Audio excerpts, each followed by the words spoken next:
सेवा medal and बार विशिष्ट सेवा medal general officer commanding in chief northern command की ओर से 9th वेटरन्स डे पर आप सभी का स्वागत व अभिनंदन करती हूँ। राष्ट्रगान हमारी राष्ट्रीय एकता, सम्मान और देशभक्ति का प्रतीक है। इस समारोह की शुरुआत हम अपने राष्ट्रगान से करेंगे। उसके उपरांत हम अपने वीर शहीदों को श्रद्धांजलि अर्पित करने के लिए 2 मिनट का मौन रखेंगे। अब मैं आप सभी से निवेदन करती हूँ कि अपनी अपनी जगह पर खड़े हो जाएं।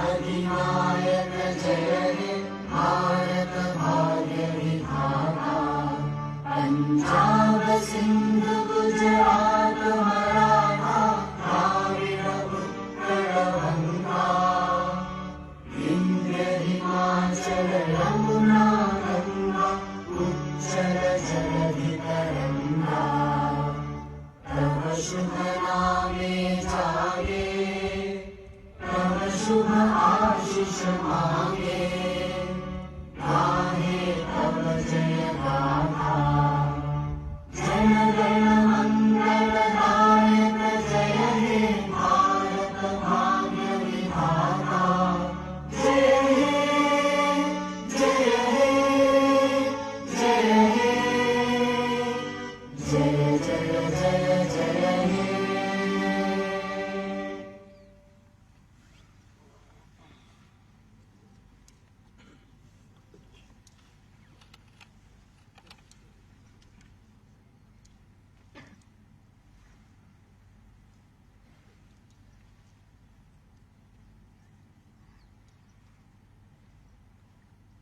धन्यवाद। कृपया अपना अपना स्थान ग्रहण करें। Lieutenant general MV Suchindra Kumar 8 June 1985 को 1st battalion the Assam regiment में कमीशन हुए। उन्होंने 59 RR battalion, 120 infantry brigade, 25 infantry division और 16 कोर को कमांड किया। फरवरी 2024 से नॉर्दर्न कमांड की कमांड संभालने से पहले general officer vice chief of army staff के पद पर थे। अब हम अनुरोध करते हैं general officer commanding in chief northern command से कि वह मंच पर आए और हमारे सभी अतिथियों का स्वागत करें। General officer commanding in chief northern command. जय हिंद। माननीय राष्ट्र मंत्री, माननीय रक्षा मंत्री श्री राजनाथ सिंह जी, जम्मू कश्मीर के लेफ्टिनेंट गवर्नर श्री मनोज सिन्हा जी, सीडीएस जनरल अनिल चौहान, मुख्यमंत्री श्री उमर अब्दुल्ला जी, भारत सरकार और जम्मू कश्मीर सरकार के अधिकारीगण, यहां उपस्थित और वीडियो कॉन्फ्रेंस के माध्यम से जुड़े भूतपूर्व सैनिक, वीर नारियां और उनके परिवारजन, देवियों और सज्जनों, ये हमारे लिए बड़े गर्व की बात है कि आज आप सब यहां 9th वेटरन्स डे के उपलक्ष्य में उपस्थित हुए हैं। मैं इसके लिए आपका आभारी हूं और मैं आपका संपूर्ण नॉर्दर्न कमांड की तरफ से हार्दिक स्वागत और अभिनंदन करता हूं। भारतीय सेना के इतिहास को गौरवशाली बनाने में आप सभी भूतपूर्व सैनिकों और आपके परिवारों की महत्वपूर्ण भूमिका रही है। खासकर सैन्य दृष्टि से अति संवेदनशील नॉर्दर्न कमांड में सेवा करते समय और सेवा निवृत्त होने के बाद भी आपके द्वारा सेना को दी जा रही मदद व राष्ट्र और समाज सेवा के लिए आपके द्वारा किए कार्यों में इन सारे को मैं सराहना करता हूं। आपकी समस्याओं को निवारण करना हमारा दृढ़ संकल्प रहा है।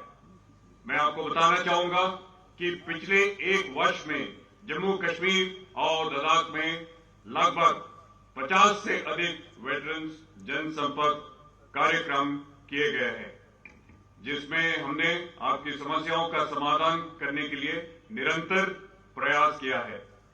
आज की ये रैली, जिसमें आदरणीय रक्षा मंत्री स्वयं मौजूद है, उसी दिशा में एक और महत्वपूर्ण कदम है। सेना और सरकार दोनों ही भूतपूर्व सैनिकों के कल्याण, पुनर्वास और रोजगार के लिए हमेशा तत्पर है और मुझे बड़ी खुशी है कि जम्मू कश्मीर प्रशासन भी बड़ी जिम्मेवारी से पूर्व सैनिक कल्याण योजनाओं को आपकी सहूलियत के लिए आगे बढ़ा रहा है। सितंबर 23 में army welfare placement organisation regional office Nagrota में स्थापित किया गया। अब तक 750 एएसएम रजिस्टर हुए हैं और लगभग 260 लोगों की नौकरी दिला चुका है और ये प्रयास आगे भी जारी रहेगा। इस वर्ष ओआरओपी और पेंशन के संबंधित 1,10,000 से अधिक समस्याएं दर्ज हुए थे। उनमें से 91% समस्याओं का समाधान किया जा चुका है और बाकी बचे समस्याओं को जल्द से जल्द हल करने का काम जारी है। आपकी समस्याओं के समाधान के लिए पहले से जिला सैनिक बोर्ड, संस्था और ईसीएचएस, इसके साथ साथ कहीं और विभागों का पूर्व सैनिकों कल्याण की जिम्मेवारी दी गई है। इसके अलावा पूर्व सैनिकों की सहायता हेतु veteran cell common service centre project Naman भी खोले गए हैं। पूर्व सैनिकों के लिए रक्षा मंत्री एक्स सर्विसमैन वेलफेयर फंड के अंतर्गत funerary grant, education grant, disabled children grant, orphan grant और वोकेशनल ट्रेनिंग ग्रांट जैसे कई अन्य योजनाएं चलाई जा रही है। वर्ष 23-24 में रक्षा मंत्री एक्स सर्विसमैन वेलफेयर फंड से कुल 367 करोड़ रुपए की धनराशि ऐसे योजनाओं के अंतर्गत पूर्व सैनिकों को तथा उनके परिवारों को वितरित की जा चुकी है। मैं इन सभी वेलफेयर मेजर्स के लिए माननीय रक्षा मंत्री का आभार व्यक्त करता हूं। जरूरतमंद भूतपूर्व सैनिकों के लिए इस बार 17 व्हील चेयर, 17 ई स्कूटर्स और 2 ऑटो रिक्शा भी वितरण किए जा रहे हैं, जो हमारे पूर्व सैनिकों के कल्याण की और हमारी तरफ से एक छोटा सा प्रयास है। इस प्रयास में वॉर वुंडेड फाउंडेशन का योगदान भी सराहनीय है।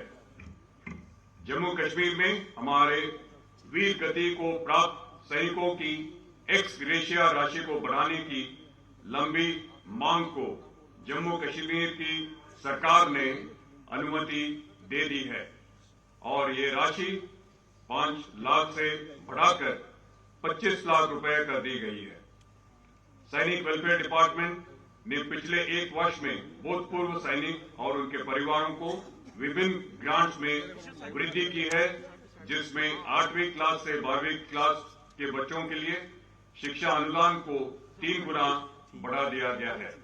12वीं क्लास में टॉप 20 रैंक लाने पर 10,000 की धनराशि, प्रोफेशनल कोर्स ग्रांट जैसे एमटेक, एमएड, एमडी, एमएस को 5,000 से बढ़ाकर 25,000 कर दी गई है।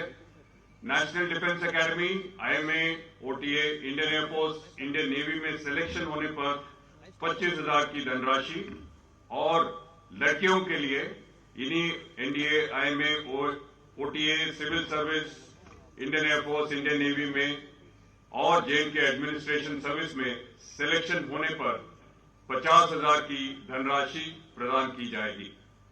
एसएसबी कोचिंग ग्रांट 2500 से बढ़ाकर 10,000, कंप्यूटर ग्रांट 10,000 और civil services Jammu Kashmir administrative coaching के लिए 10,000 की धनराशि का प्रावधान किया गया है।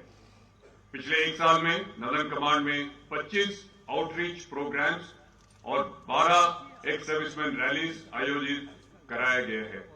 नदन कमांड ने भी गत वर्ष में ईएसएम और डिपेंडेंट्स को स्पर्श के कार्य प्रणाली के बारे में बताया और डिजिटल वर्जन को अपनाने के बारे में सहायता प्रदान की है। साथ ही अभी तक कुल 1,13,000 ECHS कार्ड्स भूतपूर्व सैनिकों को जारी किया जा चुका है। ECHS के तहत कश्मीर में 4 नए हॉस्पिटल्स को जुड़ा गया है। ECHS पॉलीक्लिनिक अखनूर में टाइप सी में अपग्रेड हो गया है और ECHS कानाबल, ECHS पुंछ को मोबाइल मेडिकल यूनिट युक्त वाहन दिया गया है। प्रोजेक्ट नमन के अंतर्गत दूसरे चरण में 5 और जगहों पर यानी उधमपुर, नगरोटा, राजौरी, अखनूर और श्रीनगर में वेटरन्स कॉमन सर्विस सेंटर खोले जाने का प्रावधान है। जम्मू कश्मीर की भूमि वीरों और योद्धाओं की धरती है और इस भूमि पर पड़ोसी देश के षड्यंत्रों और नापाक मंसूबों को कभी सफल नहीं होने दिया जाएगा। सुरक्षा एजेंसी ने आतंकवाद पर प्रभावी नियंत्रण किया है। हमारे इस संकल्प में भूतपूर्व सैनिकों की भागीदारी से विलेज डिफेंस ग्रुप्स को और सशक्त एवं प्रशिक्षित किया जा रहा है। मेरा आपसे अपेक्षा है कि सेना और सरकार द्वारा चलाई जा रही कल्याणकारी योजनाओं में अपना सहयोग दें और इन योजनाओं को सफल बनाने में हमारा मदद दे। अंत में मैं माननीय रक्षा मंत्री श्री राजनाथ सिंह जी, लेफ्टिनेंट गवर्नर श्री मनोज सिन्हा जी, CDS जनरल अनिल चौहान, मुख्यमंत्री श्री उमर अब्दुल्ला जी, सेंट्रल और JNK एडमिनिस्ट्रेशन के बाकी रिप्रेजेंटेटिव्स और ऑफिस होल्डर्स और आप सभी का एक बार फिर से धन्यवाद करता हूं। जय हिंद।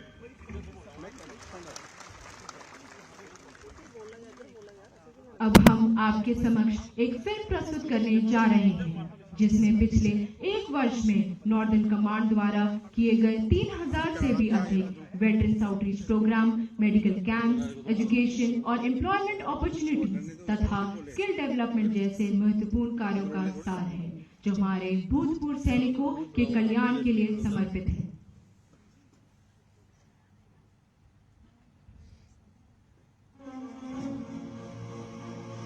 सलाम आपका तब भी था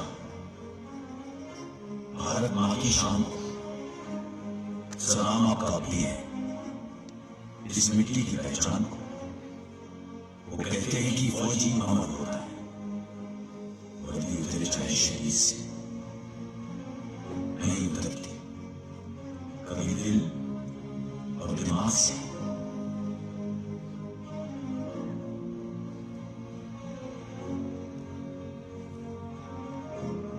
सालों तक सेवा, बलिदान और समर्पण की कहानियों को अपने भीतर समेटे हमारे वेटरन्स आज भी हमारी प्रेरणा का स्तंभ है। उनके अपने साहस और निस्वार्थ सेवा को सलाम करने का दिन है वेटरन्स डे। भारतीय सेना हमेशा वेटरन्स के सम्मान में आगे रही है। हमने सिर्फ उनकी सेवा को याद नहीं किया बल्कि उनकी विरासत को संजोकर रखा है। भारतीय सेना ने पूर्व सैनिकों के लिए विशेष स्वास्थ्य सेवाएं प्रदान की। अस्पतालों में विशेष क्लिनिक और चिकित्सा सुविधाएं उपलब्ध हैं ताकि वे अपनी स्वास्थ्य संबंधी समस्याओं का समाधान कर सकें। इसके अलावा पूर्व सैनिकों के लिए शिक्षा और रोजगार के अवसर भी उपलब्ध कराए जाते हैं। विभिन्न प्रशिक्षण कार्यक्रम आयोजित किए जाते हैं जिससे वे नए कौशल सीख सके और आत्मनिर्भर बन सके। भारत सरकार ने भी विभिन्न योजनाओं की शुरुआत की है जैसे कि एक रैंक एक पेंशन योजना जो पूर्व सैनिकों को समान पेंशन प्रदान करती है।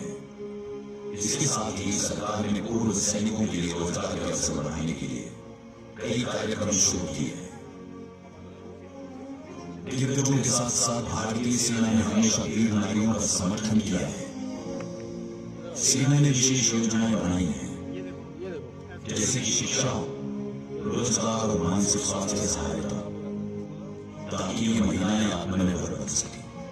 हर साल वेटरन्स डे पर भारतीय सेना द्वारा विशेष कार्यक्रम आयोजित किए जाते हैं, चाहे मेडिकल कैंप्स हो, वित्तीय सहायता हो या उनके परिवारों के साथ जुड़ाव बढ़ाने के प्रयास। भारतीय सेना ने हर कदम पर वेटरन्स का साथ दिया है। हम जानते हैं वेटरन्स हमारे मार्गदर्शक हैं, उनके बलिदानों के बिना हम वो नहीं होते जो आज है। उनका सम्मान हमारा कर्तव्य नहीं, हमारा सौभाग्य है। आपकी सेवा में है, आपका सम्मान हमारा धर्म। जय हिंद।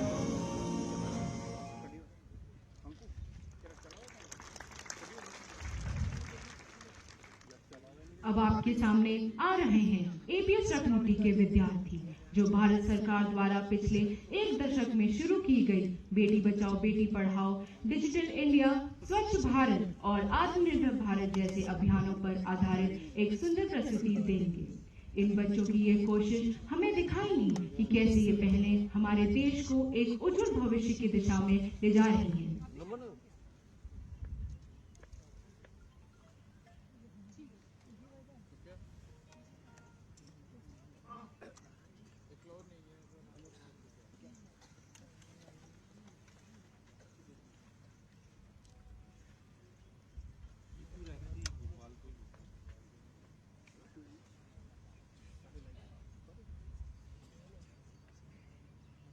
कर लो, यहाँ से नहीं आ रहा।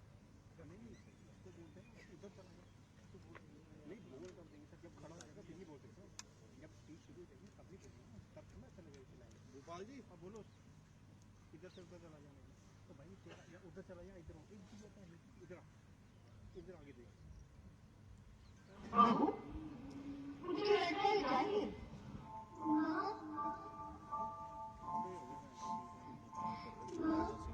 अभी तो भगवान ने मेरे हाथों पे किस्मत की लकीरें भी नहीं बनाई और मुझे कहीं नहीं सबने मेरी तकदीर का फैसला कर दिया।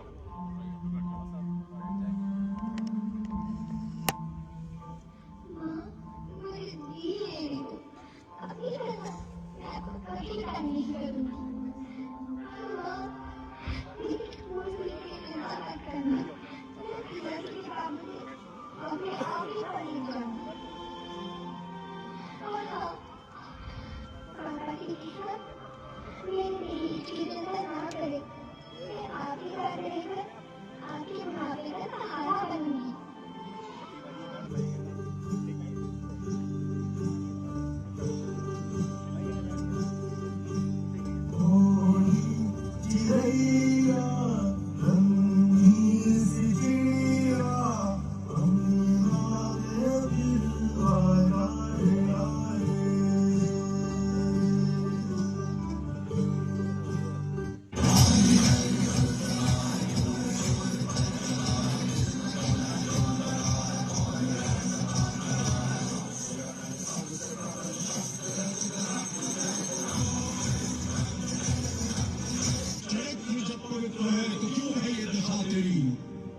ये पापियों को हक नहीं, इन्हें परीक्षा तेरी, इन्हें परीक्षा तेरी।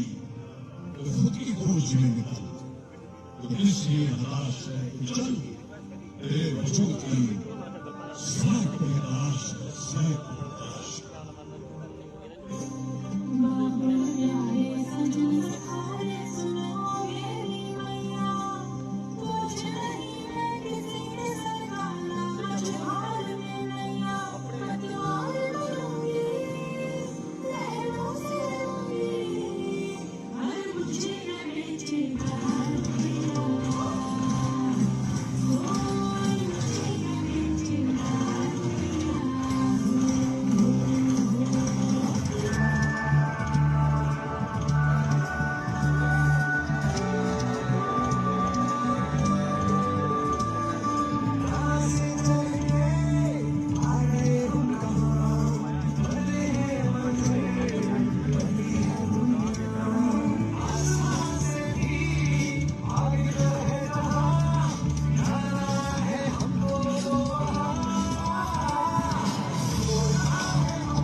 माननीय मुख्यमंत्री श्री उमर अब्दुल्ला ने 16 अक्टूबर 2020 मैं सारे बच्चों से रिक्वेस्ट करती हूँ वो एक बार स्टेज के पास आ जाएं।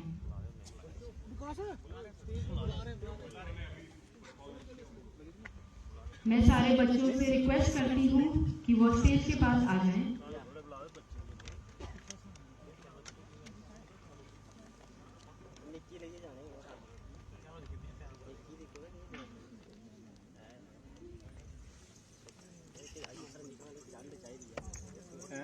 करना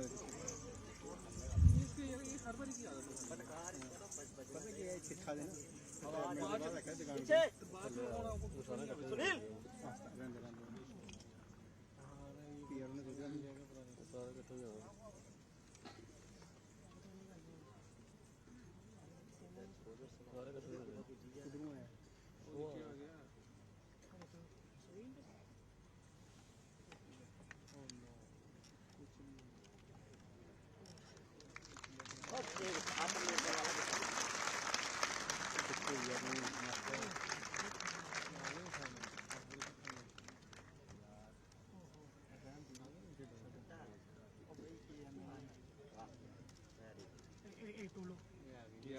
कर लो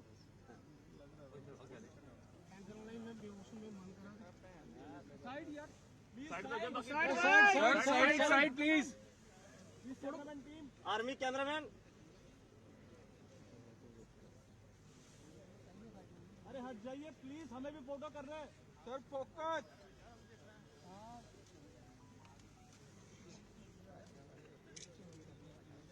वेरी गुड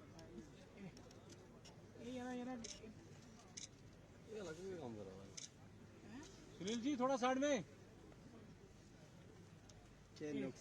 ओ भाई भैया कैमरा कर रहे हो खिच खिच खिच इतना नहीं पता पीछे खड़े हुए हैं। खिच खिच थैंक यू बोलो ठीक है ठीक है वही है भाई थैंक यू सर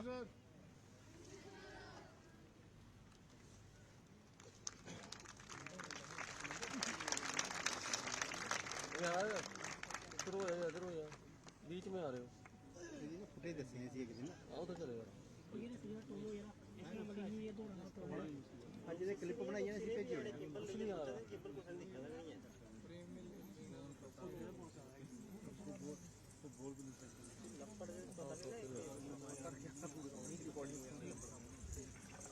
नहीं ऐसे बन गई थी एम्बियंस में पता अपने बंदे कोई यकीन नहीं है और बता डिफरेंट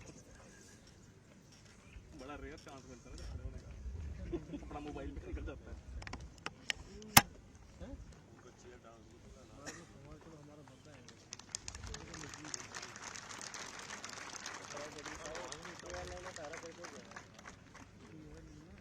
माननीय मुख्यमंत्री श्री उमर अब्दुल्ला ने 16 अक्टूबर 2024 को अपना पद ग्रहण किया। वह एक नेता हैं और 2009 से 2015 तक जम्मू कश्मीर के पूर्व मुख्यमंत्री रह चुके हैं। उन्होंने हमेशा शांति, प्रगति और बच्चों के एम्पावरमेंट को महत्वपूर्ण दिया है। उनके प्रयासों का उद्देश्य समाज के विकास और जन कल्याण का होता है। अब मैं माननीय मुख्यमंत्री श्री उमर अब्दुल्ला से अनुरोध करती हूँ कि वो मंच पर आए और सभी को मार्गदर्शित करें। माननीय मुख्यमंत्री।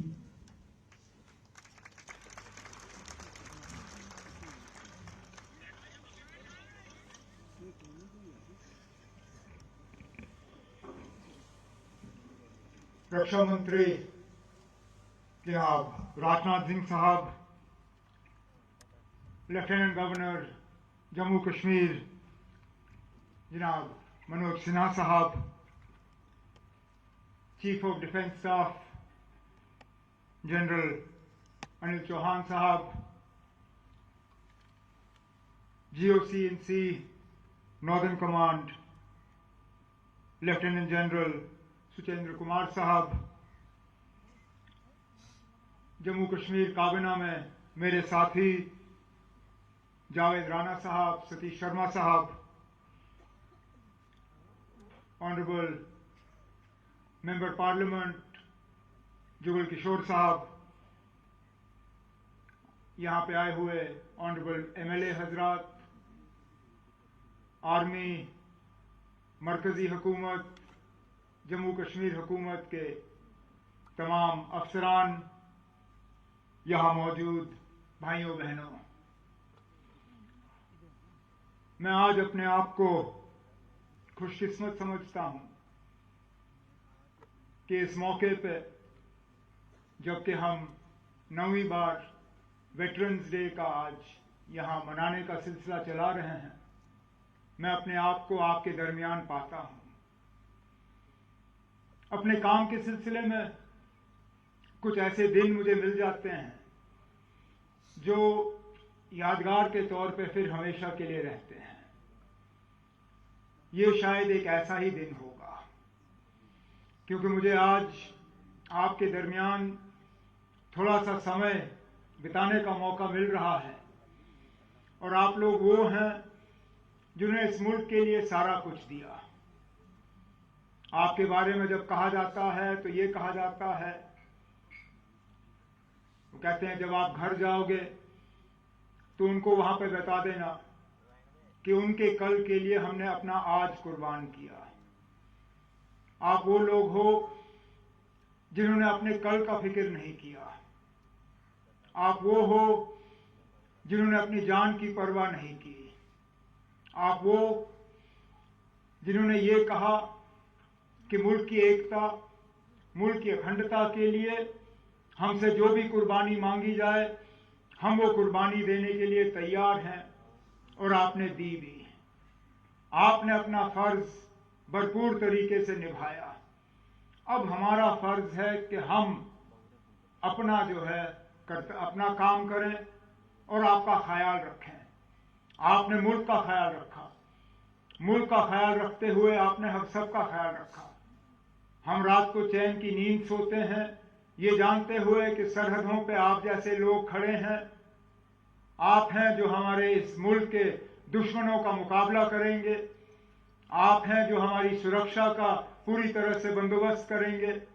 आप हैं जो ये तय करते हैं कि हम अपनी रोजमर्रा की जिंदगी जो है आराम से बिता पाएं। और अब हमारा फर्ज बनता है कि आपकी कोई मुश्किल ना रहे, आपकी कोई परेशानी ना रहे, आपको कोई तकलीफ ना हो। और ये जब हम करें तो हमें ये समझ के नहीं करना चाहिए कि हम आप पे एहसान कर रहे हैं, क्योंकि ये हमारा फर्ज है। हम आपका किया हुआ एहसान चुका रहे हैं। आपने जो इस मुल्क के लिए किया, आपने हमारे ऊपर एक बहुत बड़ा एहसान किया है। अब हमारा फर्ज बनता है कि आपकी खिदमत करके, आपके मुतालबे हल करके, आपकी मुश्किलात कम करके हम अपना फर्ज निभाएं।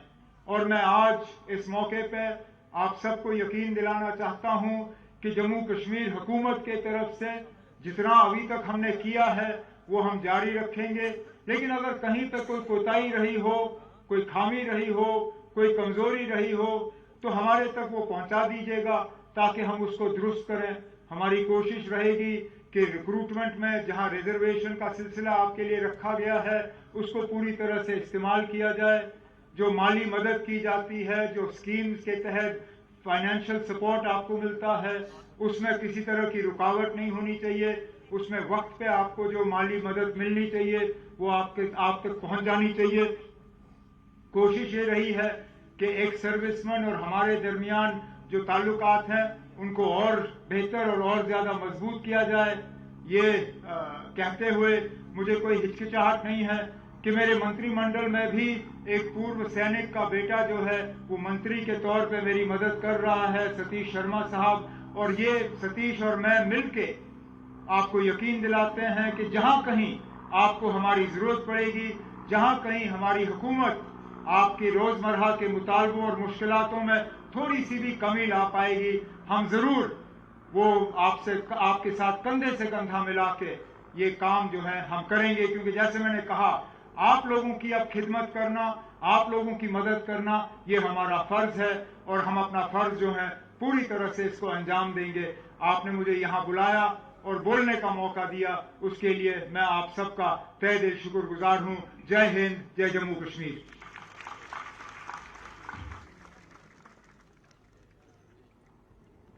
माननीय मुख्यमंत्री के प्रेरणादायक विचारों के लिए आपका बहुत बहुत धन्यवाद। माननीय उपराज्यपाल मनोज सिन्हा ने 7 अगस्त 2020 को जम्मू कश्मीर के उपराज्यपाल का पद ग्रहण किया। उनका नेतृत्व क्षेत्र में विकास को बढ़ावा देना और शांति सुनिश्चित करना है। अब मैं माननीय श्री मनोज सिन्हा से अनुरोध करती हूं कि वो मंच पर आएं और सबको संबोधित करें।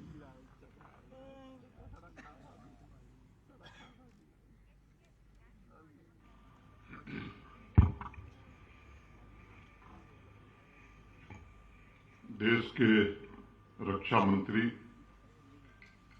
आदरणीय श्री राजनाथ सिंह जी, जम्मू कश्मीर के मुख्यमंत्री श्रीमान उमर अब्दुल्ला साहब,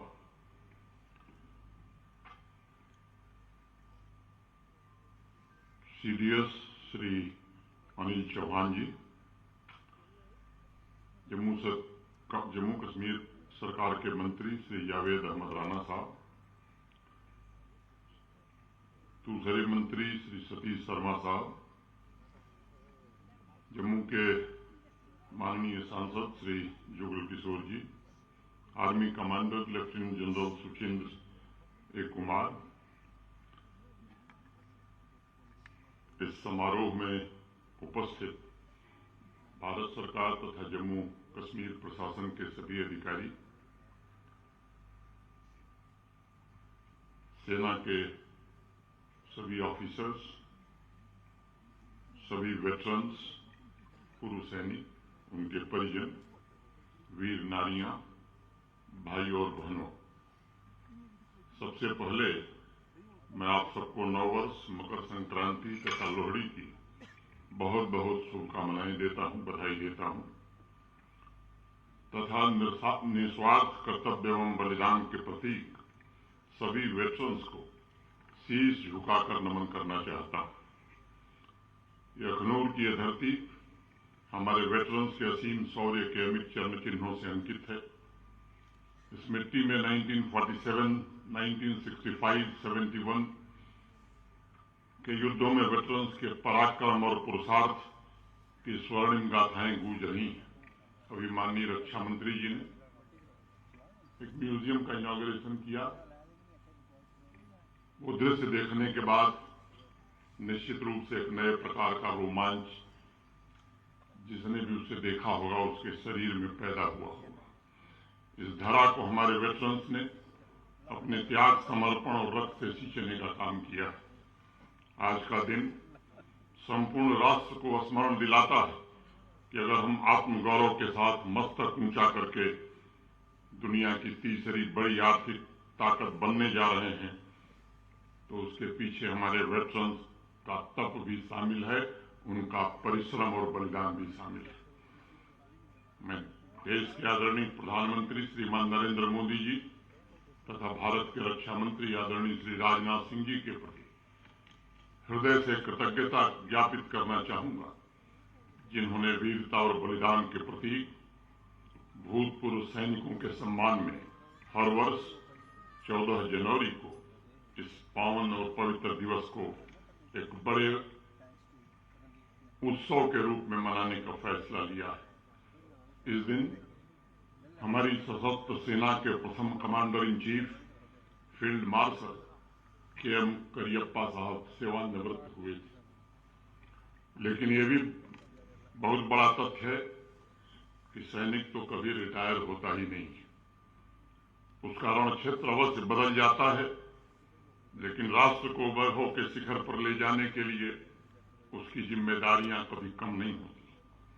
अपने सेवा काल में रक्त से विजय गाथा लिखने वाले सैनिक रिटायरमेंट के पश्चात भारतवर्ष की संपन्नता और समृद्धि के उपाय करने में सदैव लगे रहते हैं, जिसे मैं समाज की सबसे बड़ी प्रेरणा शक्ति मानता हूं। हमारे यहाँ तो हमारी संस्कृति में प्रार्थना भी की गई, वयम राष्ट्रे जागृयाम पुरोहिता, अर्थात हम राष्ट्र में आगे स्थिर होकर सदैव जागते रहें। इस प्रार्थना का जीवन स्वरूप मुझे अगर कहीं दिखाई देता है तो अपने वेटरन्स में नजर आता है, जो स्वयं भी जागते हुए राष्ट्रीय मन को सदैव जगाते रहते हैं और विशाल जनशक्ति को राष्ट्र निर्माण के लिए प्रेरित भी करते हैं। आत्मशक्ति, पौरुष, आत्मनिर्भरता, समर्पण, त्याग, पराक्रम, सेवा और बलिदान, ये कुछ ऐसे शब्द हैं जो युद्ध के मैदान में तो सैनिकों के लिए निर्णायक साबित होते हैं, लेकिन शांति के दिनों में भी हमारे वेटरन्स का अचूक हथियार बनकर सामाजिक न्याय के साथ सर्वांगीण उन्नति का प्रयत्न करते हुए युद्ध में कुर्बानी देकर राष्ट्र ने जो लाभ प्राप्त किए हैं उसे संरक्षित रखने में मदद करती है। आज हमारा देश जिस तीव्र गति से समृद्धि और विकास की ओर आगे बढ़ रहा है, उसमें जल, थल, नभ में अपने जीवन का हर क्षण खपाने वाले सैनिक, भूतपूर्व सैनिक और उनके परिवारों का बड़ा भारी योगदान है। और निजी तौर पर मैं मानता हूं कि किसी भी राष्ट्र के जीवन में चहुमुखी प्रगति तभी संभव है जब वो सुरक्षा के प्रति निश्चिंत हो। सीमाओं पर तैनात सैनिक राष्ट्र की सुरक्षा और विकास दोनों की गारंटी है। और ऋग्वेद में तो हमारे ऋषियों ने यहां तक प्रार्थना की, उच्च यस्व महते सौभाग्य, अर्थात महान सौभाग्य के लिए पूरे पौरुष के साथ उठो और उसे प्राप्त करो। इस संस्कार को जीने वाले वास्तव में हमारे वेटरन्स जिस प्रकार भारतवर्ष के हितों की रक्षा के साथ उसके सौभाग्य की रक्षा करते हैं, उसके लिए संपूर्ण राष्ट्र आपका सदैव कृतज्ञ है। मैं जानता हूं कृतज्ञता को शब्दों में बयां करना ये बड़ा कठिन काम है, मैं तो इसे असंभव ही कहूंगा। आभार की भावना, ग्रेटफुलनेस के भाव का वजन शब्दों में नहीं उठाया जा सकता है। इसलिए भारत सरकार हो या जम्मू कश्मीर संघ राज्य क्षेत्र का प्रशासन हो, आपके समग्र कल्याण के साथ साथ वेटरन्स तथा शहीद हुए सैनिकों, बलिदानी पूर्वजों के त्याग और उनकी स्मृतियों को संरक्षित रखने के निरंतर प्रयास कर रहा है। गत वर्ष श्रीनगर में भी पहला बलिदान स्तंभ निर्मित हुआ। आपकी वीरता की गाथा समाज के सामान्य जनों तक पहुंचाई जा सके, इसका एक प्रयत्न था। और मैं समझता हूं कि हर एक नागरिक के लिए बलिदान स्तंभ ये सबसे बड़ा तीर्थ स्थल है। उस कड़ी में महाभारत के कालखंड से लेकर 1971 तक वीरों के तप की स्मृतियों को संरक्षित रखने के लिए आपने जो आज म्यूजियम अखनूर हेरिटेज म्यूजियम माननीय रक्षा मंत्री जी ने समर्पित किया, ये म्यूजियम इस बात का प्रमाण है कि अपने पराक्रम से सूरवीरों ने आवश्यकता पड़ने पर सिर्फ इतिहास ही नहीं बल्कि भूगोल भी बदल डाला है। आपके व्यक्तित्वों के संस्कार, उन महान सेना सैनिकों की प्रेरणा, उनकी ऊर्जा इस म्यूजियम के माध्यम से समाज के हर एक वर्ग तक पहुंचेगी, इसका मुझे भरोसा है। माननीय रक्षा मंत्री जी के कर कमलों से 108 फीट ऊंचे तिरंगे का अनावरण भी हुआ है। तिरंगे के आदर्श एवं मूल्य हमें अपने कर्तव्यों का सदैव स्मरण कराते रहेंगे, ऐसा मैं मानता हूं। अभी थोड़ी देर पहले मैं कह रहा था कि कृतज्ञता, ग्रेटफुलनेस की बात मैं आपसे कर रहा था। एक शहीद का घर मुझे लगता है किसी मंदिर से कम नहीं होता। यह भावना जन सामान्य के मन में होनी चाहिए, जिन्होंने देश पर अपना सब कुछ कुर्बान कर दिया, न्यौछावर कर दिया, जिन्होंने अपनी जवानी भारत माता की रक्षा के लिए समर्पित कर दी, उनके प्रति प्रशासन और समाज बिना कुछ कहे सिर्फ अपनी जिम्मेदारी निभा करके केवल कृतज्ञता ज्ञापित कर सकता है। और मैं मानता हूं कि दुनिया की कोई करेंसी, किसी करेंसी में वो ताकत नहीं है जो भारत के वीर जवानों को आपकी वीरता को तौल सके। सैनिकों के रक्त की कोई कीमत सरकार नहीं चुका सकती, लेकिन जरूर यह सुनिश्चित किया जा सकता है कि हमारे शहीद, हमारे वेटरन्स के परिवार सुविधा और सम्मान के साथ जीवन यापन कर सके। शब्दों की कृतज्ञता और जय जयकार नहीं, बल्कि उनके परिवार की खुशहाली का इंतजाम ये बड़ा आवश्यक है। मैं कह सकता हूं पिछले कुछ वर्षों में जम्मू कश्मीर प्रशासन ने अनेक ऐसे फैसले लिए हैं। मैं जानता हूं देश के दूसरे राज्यों की तुलना में यह अभी भी कम है, लेकिन आज से 3 साल पहले जो धनराज साहब के परिजनों को 5 लाख मिलती थी उसे बढ़ा करके 25 लाख रुपया किया गया था। अभी जनरल सुचेंद्र ने ढेर सारी बातें बताई हैं, मैं उसके विवरण में नहीं जाना चाहता हूं। अभी मुख्यमंत्री जी ने आपको आश्वस्त किया है, राज्य सैनिक बोर्ड का मुखिया होने के नाते वेटरन्स के बच्चों की शिक्षा दीक्षा, उनके बेहतर कैरियर प्रोस्पेक्ट के लिए भी मैंने अनेक निर्णय किए। वेटरन्स की हमारी बच्चियों के सिविल सर्विसेज की परीक्षा उत्तीर्ण करने पर डिफेंस में कमीशनिंग के पश्चात जो आर्थिक राशि मिलती थी उससे में कई गुना वृद्धि की गई। गत वर्ष फरवरी में ही हमने निर्णय किया था कि हमारे जम्मू कश्मीर के जेसीओज और अदर रैंक्स के बच्चे अगर केएस एग्जाम पास करते हैं तो उन्हें भी सहायता दी जाएगी। इस तरह के अनेक फैसले लिए गए हैं समय समय पर। मैं उन फैसलों के विस्तार में नहीं जाना चाहता हूं, लेकिन आपको भरोसा देना चाहता हूं कि निश्चित रूप से पूरा जम्मू कश्मीर प्रशासन, ये राष्ट्र का भी कर्तव्य है और जम्मू कश्मीर सरकार और प्रशासन का भी कर्तव्य है। अनुकंपा की जो नीतियां हैं उन्हें भी काफी हद तक पूरी की गई हैं, जो रह गई हैं उन्हें भी जल्द पूरा कर लिया जाएगा। बच्चों के लिए 2 चिल्ड्रन हॉस्टल बनाने की बात कही गई थी, वो काम आने वाले दिनों में पूरा हो इसकी कोशिश हो रही है। जम्मू के गांव धामवाल तथा श्रीनगर में पीर बाग में इनका निर्माण हो रहा है। नॉन गजेटेड पोस्ट के लिए अनेक रियायतें पूर्व सैनिकों के लिए जम्मू कश्मीर प्रशासन ने दी है। जम्मू कश्मीर पुलिस में भी अग्निवीरों की भर्ती के लिए 10% का आरक्षण रक्षा मंत्री जी आपके निर्देश पर किया गया था। 2023 जनवरी में विभिन्न वीरता और विशिष्ट सेवा पुरस्कारों के लिए जो वार्षिक राशि थी उसमें भी काफी बढ़ोतरी की गई थी। हमारे वेटरन्स तथा वीर नारियों के लिए जो भी उचित होगा, मैं समझता हूं जो भी किया जाएगा वो कम होगा। आपकी हर एक जरूरत में हम सब शामिल रहें, ऐसी मैं ईश्वर से प्रार्थना करता हूं और पुनः आपको भरोसा देता हूं कि आपके हितों की रक्षा के लिए जम्मू कश्मीर प्रशासन संकल्पित है। मैं जानता हूं कि जब भी कर्तव्य की पुकार होगी तब हमारे वेटरन्स देश के गौरव को आगे बढ़ाने के लिए हमेशा तत्पर रहेंगे। हमारे ऋषियों ने प्रार्थना की कृतम में दक्षिणे हस्ते जयो में सव्य आहति, अर्थात मेरे दाएं हाथ में पुरुषार्थ और बाएं हाथ में विजय हो। हमारे वेटरन्स का भी यही मूल मंत्र है। आप सभी के लिए मेरी ईश्वर से प्रार्थना है। मैं एक बार पुनः शीश झुकाकर आप सबको नमन करता हूं। आदरणीय रक्षा मंत्री जी का एक बार विशेष रूप से अभिनंदन करता हुआ मैं अपनी बात यहीं पूरी करता हूं। जय हिंद। हर वर्ष हमारे आर्म फोर्सेस भूतपूर्व सैनिकों के सम्मान में एनुअल मैगजीन का विमोचन करते हैं, जिसमें उनके लिए महत्वपूर्ण जानकारी, उनकी सफलता की कहानियां और अन्य पहलुओं का उल्लेख होता है। आज हम इस वर्ष की सम्मान, वायु संवेदना और सरदार संवाद का विमोचन करने जा रहे हैं। अब मैं रक्षा मंत्री जी एवं अन्य वरिष्ठ अतिथियों से आग्रह करती हूं कि वह इन मैगजीन को भूतपूर्व सैनिकों को सम्मानित करें।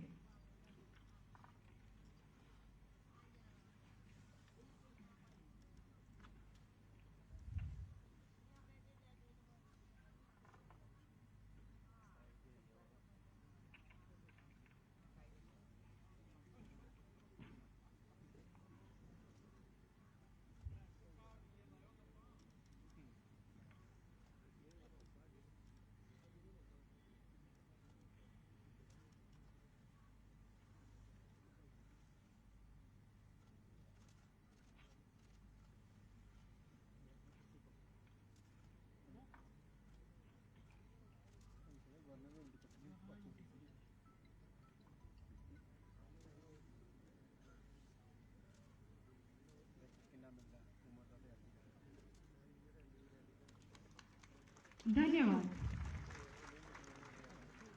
माननीय श्री राजनाथ सिंह भारत सरकार के रक्षा मंत्री और वरिष्ठ नेता हैं।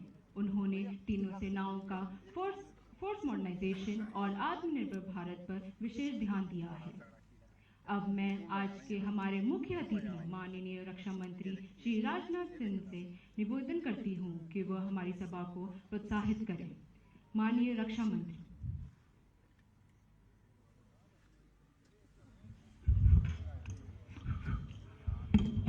मैं सोच रहा था कि शायद मेरा लंबा चौड़ा कुछ परिचय दिया जाएगा, इसीलिए मैं पहले खड़ा हो गया।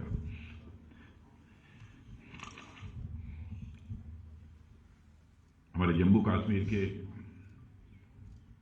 माननीय उपराज्यपाल श्री मनोज जी सिन्हा, जम्मू कश्मीर के माननीय मुख्यमंत्री जनाब उमर अब्दुल्ला साहब, मिनिस्टर जल शक्ति जनाब Javed Ahmed Rana, Shri Satish Sharma, minister government of Jammu Kashmir Shri Jugal Kishore ji Sharma, member of parliament Jammu Kashmir, general Anil Chauhan, chief of defence staff, lieutenant general MV Suchindra Kumar, GOC-in-C northern command, Shri Atal Dulloo, chief secretary Jammu Kashmir, यहाँ मौजूद अन्य हमारे सारे जनप्रतिनिधिगण, अधिकारी वर्ग, हमारे सभी सम्मानित वेटरन्स, वीर नारियां और मेरे मीडिया के मित्रों, वेटरन डे के अवसर पर आज अखनूर में आप सबके बीच आना, मैं मानता हूं कि हमारे लिए बहुत ही एक प्रसन्नता का विषय है।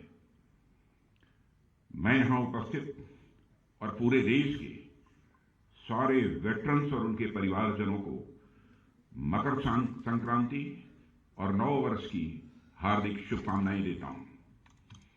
ऐसा माना जाता है कि मकर संक्रांति का दिन अपने परिवार वालों के साथ मनाया जाना चाहिए।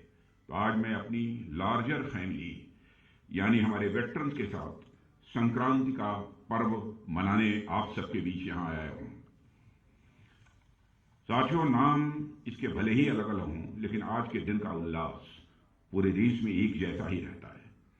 इसलिए इस मंच से मैं आज के दिन का उत्सव मनाने वाले हर एक भारतीय को अपनी तरफ से ढेर सारी हार्दिक शुभकामनाएं देता हूं। और ये अच्छी बात है कि इस बार का वेटरन्स डे समारोह हम सब अखनूर कश्मीर में मना रहे हैं।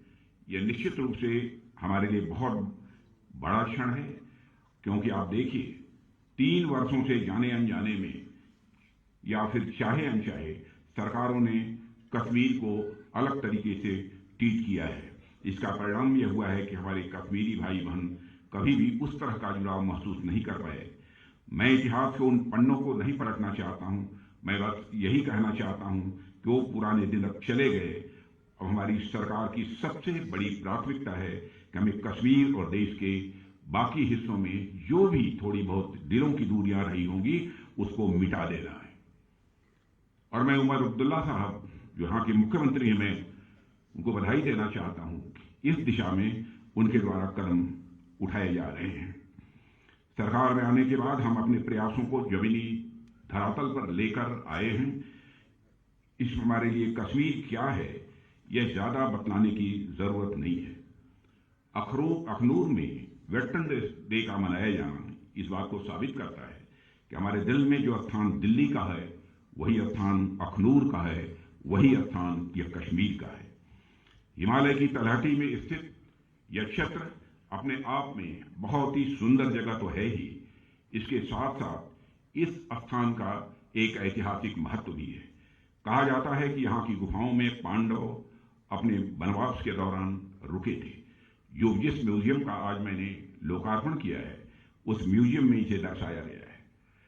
भगवान परशुराम का भी इस धरती से नाता रहा है। लेकिन साथियों, पर्यावरण की सुंदरता को समेटे हुए यह स्थान क्लाइमेट की दृष्टि से भी कहीं ज्यादा दुर्गम भी है।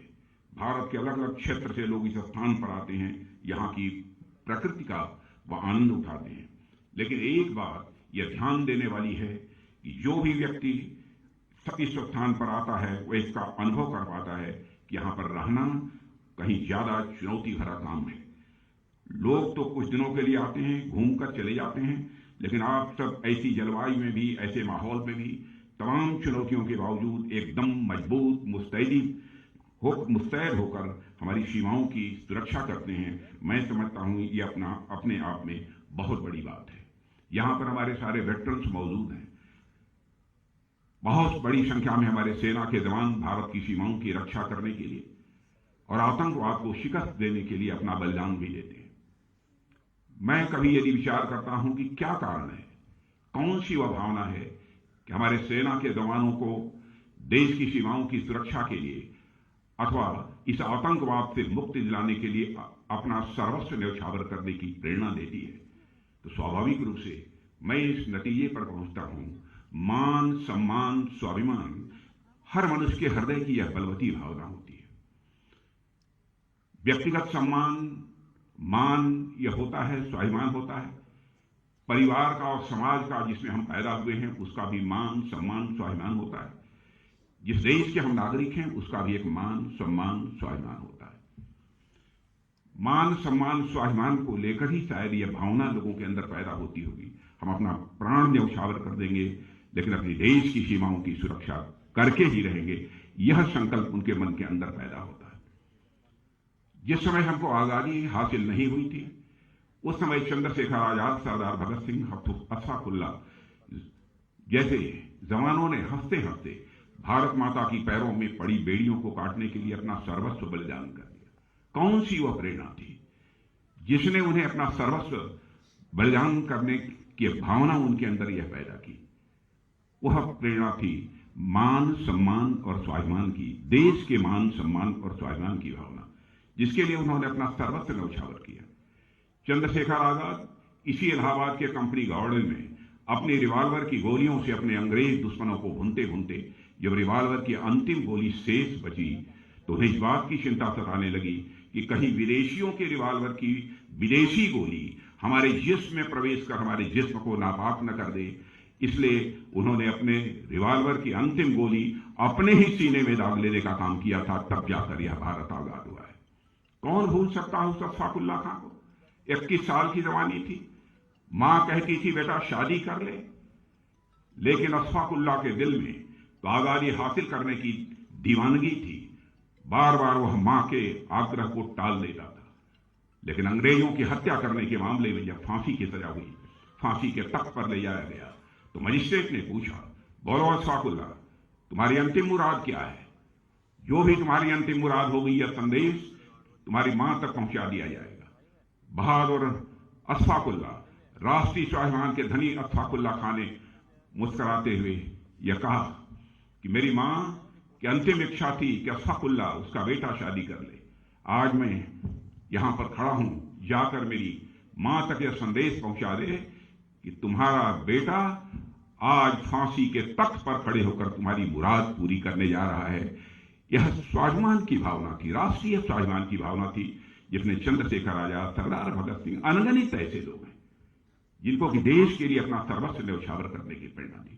और मैं मानता हूं कि हमारे देश की सीमाओं की सुरक्षा में भी जिन लोगों ने अपना बलिदान दिया है, सेना में शामिल होने का जो फैसला करते हैं, उनके अंदर भी यही राष्ट्रीय स्वाभिमान की भावना है जो उन्हें प्रेरित करती है। जानते हैं हमारी जिंदगी कभी भी जा सकती है, और इस सच्चाई को समझते हुए भी वो सेना में शामिल होते हैं, अपना बलिदान देते हैं, भारत के आन बान शान की वह सुरक्षा की अपनी जिम्मेदारी का बखूबी यहां पर निर्वाह करते हैं।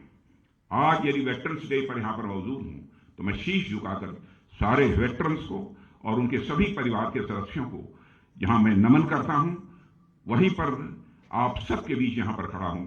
तो जो आज हमारे बीच नहीं है, जिन्होंने देश की सीमाओं की सुरक्षा के लिए अपना सब कुछ न्यौछावर कर दिया, उनकी भी स्मृति को, उनकी याद को मैं एक बार पुनः नमन करना चाहता हूं।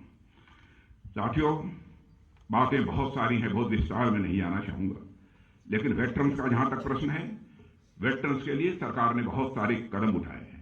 मैं ये नहीं कहना चाहता कि सरकार ने जो कुछ भी कदम उठाए हैं, जो भी फैसले सरकार ने लिए हैं, वह सब पर्याप्त हैं। हो सकता है इससे भी अधिक की भी आवश्यकता हो, लेकिन उन सारे कदम, चाहे वन रैंक वन पेंशन हुआ तो अन्य भी बहुत सारी चीजें, उनकी चर्चा आपके सामने हुई है। मैं ज्यादा समय इस संबंध में नहीं लेना चाहता, लेकिन एक काम जो इधर नए वर्ष में जब अधिकारियों की बैठक थी उसमें मैंने निर्देश दिया था कि हमारी सरकार ने दूर दराज के इलाकों में रहने वाले पूर्व सैनिकों और उनके परिजनों की सहूलियत के लिए मोबाइल मेडिकल यूनिट एवं दवाओं की डोर स्टेप डिलीवरी कराने का एक महत्वपूर्ण निर्णय लिया है और इसके आवश्यक निर्देश भी हमारी तरफ से दे दिए गए हैं। तैयारी शुरू हो गई है, थोड़ा समय लगेगा, लेकिन डोर स्टेप डिलीवरी का यह सिलसिला हम प्रारंभ करेंगे। हम यह आपको आश्वस्त करना चाहते हैं। साथियों, जैसा कि आप सभी वेटरन्स अच्छी तरह समझते हैं कि 1965 में भारत पाकिस्तान युद्ध हुआ था और उसके 60 वर्ष पूरे हो गए। यह डायमंड जुबली ईयर है, हीरक जयंती वर्ष है। इसी अखनूर में 1965 में बेहद अहम लड़ाई लड़ी गई थी। पाकिस्तान की फौज ने ऑपरेशन ग्रैंड स्लैम के नाम से जो नापाक कोशिश इस अखनूर में की थी, उसे भारतीय सेना ने न केवल विफल किया बल्कि एक नया मोर्चा खोलकर और आगे बढ़कर लाहौर तक पहुंचने में भी काफी कामयाबी हासिल की थी। 1965 के युद्ध में जंग के मैदान में मिली जीत भारतीय सेनाओं के शौर्य, पराक्रम और यह बलिदान का परिणाम था। आप इतिहास उठाकर देखिए, भारत से हुई हर जंग में पाकिस्तान हारा है, चाहे 1948 में हुआ कबायली हमला हो या 1965 का युद्ध हो या 1971 का युद्ध हो या फिर 1999 का कारगिल युद्ध हो। हर लड़ाई में पाकिस्तान को हार का मुंह देखना पड़ा है। अवैध घुसपैठ और आतंकवाद को हवा देने का काम 1965 के जमाने से लगातार हमारा पड़ोसी देश करता चला आ रहा है। उसकी यही उम्मीद रही है कि जम्मू और कश्मीर में जो हमारे मुस्लिम आबादी के लोग हैं वह पाक फौज के साथ खड़े होंगे, लेकिन उनकी मुराद न पूरी हुई है और न कभी भी वह पूरी होने पाएगी, यह मैं पूरे विश्वास के साथ कह सकता हूं। क्योंकि आपने देखा होगा न तो 1965 में यहां के लोगों ने पाकिस्तान का साथ दिया, न ही आतंकवाद के इस दौर में साथ दिया, बल्कि आतंकवाद से लड़ते लड़ते हमारे कई मुस्लिम भाइयों ने भी अपनी शहादत दी है। मोहम्मद उस्मान को भी मैं नहीं भूल सकता। पहले ऐसे मुस्लिम व सैनिक थे जिन्होंने देश की सीमाओं की सुरक्षा के लिए अपना बलिदान दिया था। पाकिस्तान अपनी तरफ से पूरी ताकत झोंकता है कैसे भारत को डिस्टेबलाइज किया जाए। इसके बावजूद पाकिस्तान ने आज तक आतंकवाद का दामन नहीं छोड़ा है। आज भी 80% से अधिक आतंकवादी पाकिस्तान से ही भारत में आते हैं। सीमा पार से जारी आतंकवाद 1965 में ही समाप्त हो गया होता यदि तत्कालीन सरकार ने जंग के मैदान में मिली कई स्ट्रेटेजिक एडवांटेज को बातचीत की मेज पर स्ट्रेटेजिक एडवांटेज में न बदल दिया होता। स्ट्रेटेजिक एडवांटेज हमको मिली थी, लेकिन बातचीत की मेज पर स्ट्रेटेजिक एडवांटेज में हम नहीं बदल पाए। यह आरोप नहीं है, जो हुआ उसके पीछे उस समय उनकी कुछ सोच रही होगी, उसकी चर्चा मैं यहां पर नहीं करना चाहता। साथियों, 1965 के युद्ध में भारतीय सेनाओं ने हाजी पीर पर तिरंगा लहराने में सफलता हासिल की, मगर उसे बातचीत की मेज पर छोड़ दिया गया। यदि न हुआ होता तो शायद आतंकवादियों की घुसपैठ के रास्ते उसी समय बंद हो गए होते, मैं ऐसा मानता हूं। इसकी शुरुआत हमने जम्मू और कश्मीर से धारा 377 समाप्त करके की है। आज यहां हालात काफी हद तक बदले हैं, इस सच्चाई को सभी को स्वीकार करना पड़ेगा। जम्मू कश्मीर बिना पीओके के अधूरा है, भारत के माथे का मुकुट मणि है। वैसे भी पीओके पाकिस्तान के लिए एक फॉरेन टेरिटरी से अधिक कुछ नहीं है। पीओके में रह रही अवाम को एक डिग्निफाइड लाइफ से महरूम रखा जा रहा है। उन्हें मजहब के नाम पर हिंदुस्तान के खिलाफ बरगलाने और उकसाने की कोशिश पाकिस्तान के हुक्मरानों द्वारा यह बराबर की जा रही है। हाल ही में पीओके के इल्लीगल वजीर आजम अनवारुल हक ने हिंदुस्तान के खिलाफ जो जहर उगला है वह पाकिस्तान की ही साजिश का हिस्सा है। पीओके के वजीर आजम अनवारुल हक जो आज कह रहे हैं वही भारत विरोधी एजेंडा पाकिस्तान के हुक्मरानों ने जनरल जियाउल हक के जमाने से चलाया हुआ है। पीओके की जमीन का इस्तेमाल आतंकवाद का खतरनाक कारोबार चलाने में किया जा रहा है। यह बात आज मैं खुलकर कहना चाहता हूं वहां आज भी आतंकवादियों के लिए ट्रेनिंग कैंप चलाए जा रहे हैं। सीमा से सटे हुए इलाकों में लॉन्च पैड बने हुए हैं, इसकी पक्की जानकारी है। भारत सरकार को सब पता चल रहा है। पाकिस्तान को इनको खत्म करना ही होगा, नहीं तो डाट डाट डाट।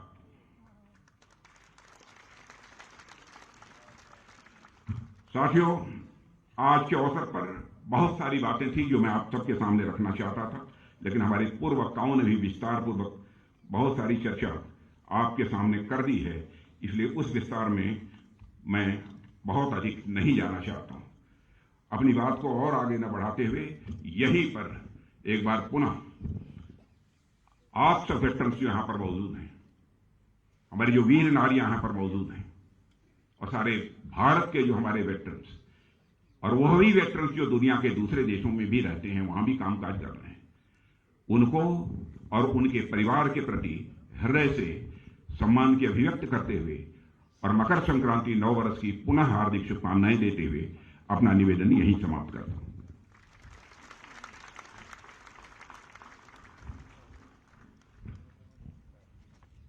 आपके मार्गदर्शन ने हमें नए संकल्प और आत्मविश्वास से भर दिया है। आपका बहुत बहुत धन्यवाद। कृतज्ञता ही सच्ची विनम्रता है। अब ये मौका है उन सभी का धन्यवाद करने के लिए जिन्होंने अपनी उपस्थिति इस कार्यक्रम को सुशोभित की है।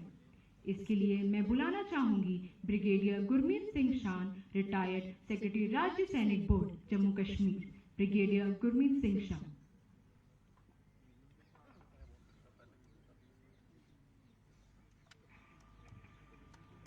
जय हिंद। आदरणीय मुख्य अतिथि माननीय रक्षा मंत्री श्री राजनाथ सिंह जी, माननीय उप राज्यपाल Shri Manoj Sinha ji, chief of defence staff general Anil Chauhan, माननीय वजीर आला जनाब उमर अब्दुल्ला साहब, इस कार्यक्रम में उपस्थित सभी सम्मानित अतिथिगण, पूर्व